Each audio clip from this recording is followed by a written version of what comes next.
My team did 1,600 recruits in April. 1,600 in 1 month. Now, don't we have this little thing called 3-3-30? If everyone was just following the system, shouldn't we have done 4,800 recruits the next month? But we didn't. The next month, we did about 1,300. We did less than one per recruit for the month before. Plus all the people we recruited the prior 18 years, what are they doing? How can we recruit like 10,000 people in a year and have the same size kickoff meeting? That's almost impossible to even fathom.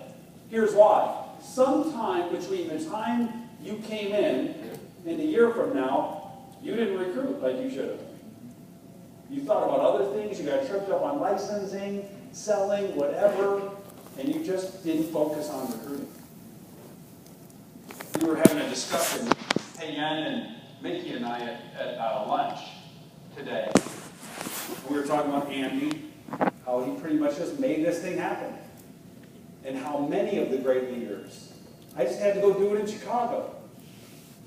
Eric Olson, his 2 uplines quit. They're not even in the business anymore. And his 3rd upline up is usually on vacation, somewhere with his family. But he figured it out. Everyone who's going to win in an entrepreneurial venture pretty much isn't going to do it from a state of dependency. They're going to do it from a state of independency. So what does that mean? That means instead of just working and spending all this energy on being the best leader, you might just want to go find more people and hope to find ones that are going to make it happen, with or without you. Some people do it because of their leader, but most people do it instead of their leader, and some do it in spite of their leadership. If it's going to be done, it's going to be done. Someone's just going to decide they're going to do it. I figured that out a long time ago. My best producers aren't the best producers because I made them that. They just like to produce and are pretty good at asking for the check. Some of the people that look the best, sound the best, that should be the greatest closers aren't. I could show them how, teach them how, put them in front of them, and it still doesn't work. Maxwell had his speech at the SMD conference last year. He said you could send a duck to Eagle School and teach them how to look and sound like an eagle and everything, and then at the end of the award ceremony, they come on up and waddle off the stage because they're still a duck. Well, you just got to find the people that are going to do it with or without you.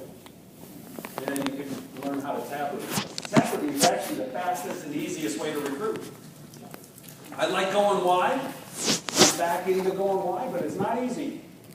When you go wide, let me tell you, the traditional recruit, you have to make a friend, you have to build rapport, you have to build trust, you have to build credibility, you have to convince them of the business that you're in, and then you have to convince them that they can do it. That's a lot.